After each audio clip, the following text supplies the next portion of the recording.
What is going on, guys? It's your boy deathgun with another Warframe video. Today I'm going to be showing you guys my Loki Prime build.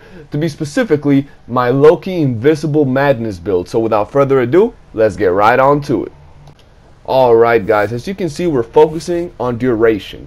This is very important to keep Loki alive, maintain his invisibility and his clone. Now, we're also keeping a very healthy amount of efficiency and range. The mods we're using help us completely manage our stats while not going overboard with duration, efficiency, range like a lot of builds do with Loki. We try to keep it balanced but still focus on our duration. Now, the best mod or the main focus behind this is irradiating disarm, an augment that is going to make Loki amazing, pretty much giving him the power of Nyx. So here you can see my stats, amazing. The decoy, which is great for lower level missions, his invisibility lasting 31 seconds, and his radial disarm going on to 29 meters. This gives Loki not only the edge to survive, but to control. Now let's take a look at Loki's weapons.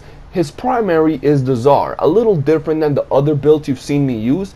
This one is mainly used for control. We're going to be going with blast and corrosive to keep our enemies knocked down. Now, as for this ribbon, you can replace it with pretty much anything. It is by no means the best ribbon. So we're just going to be focusing pretty much on blast, corrosive, if that's what you guys like. Remember, the primary we're going to be using for this is to crowd control. It is not meant to, take out huge enemies with one hit. It can take out tons of enemies, seeing as well it's the Czar, but nonetheless it's made for that. The axe stiletto is the basic build I always use. It's pretty much my favorite secondary.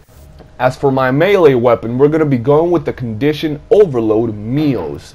This is really good, seeing as this weapon has pretty good range, amazing moveset, awesome combat, which overall makes this weapon really good. Now, as I told you, I'm going with condition overload, which gives more damage with every status effect. For that, we're going with gas and magnetic. Seeing as Loki's irradiating disarm procs radiation on the enemies, that's another element that we're going to be using, which gives us even more damage. So without further ado, let's get right on to it. First off, let's take a look at Loki's irradiating disarm build. This is the main purpose behind it, full crowd control. You don't even have to be invisible. As you can see, they don't even care that I'm here. Now let's take a look at the Czar. The main reason behind this weapon, as I told you guys, it's crowd control. As you can see here, it doesn't matter if they're bombards or heavy gunners, if you're invisible or not. You're going to be able to clear ads like it's nothing.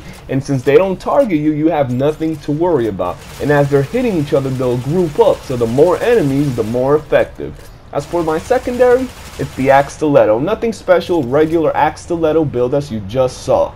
Pretty basic. I'm showing you guys how long it takes to kill so you have a general idea in case you want to run the axe stiletto. Keep in mind it's not necessary. As for my melee weapon, I'm going with the MIOS. I'm showing you guys the effectiveness of this weapon with this build. Not only does it do damage, but once you've stacked enough status on an enemy, if you activate irradiating disarm, you're going to proc some pretty sexy stats. Now, I've showed you guys how bad it damages a single target. Now, this is crowd control. When it comes to crowd controlling, as you know, you're going to have to build up your combo counter to do a little more damage. But as it builds up, you can see that the damage starts to pick up real good. And with that added stackable radiation proc, you're going to be taking crowds down without a problem. Overall, Loki's an amazing frame, not only in survivability, but with this build, you're going to be able to crowd control, survive, overall make your mission a lot better. The idea behind this build is not to focus mainly on one specific aspect, whether it's invisibility or radiating disarm.